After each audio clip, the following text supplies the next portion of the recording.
black South Africans who have nothing to do with the Palestinian liberation struggle are bearing the consequences of this country taking a moral high ground. And that's just not fair.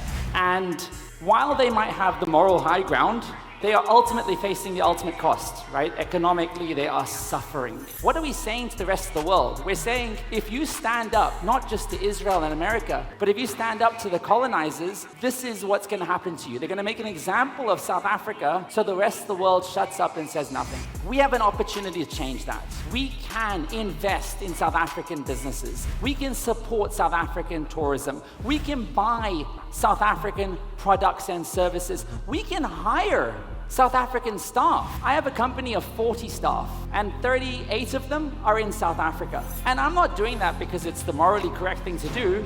I'm doing it because they're incredibly smart, educated, creative. There's a reason why Hollywood, for example, are exporting a lot of their film productions where? They're exporting them to Cape Town. It's not just the moral thing to do, it's not just the economic thing to do.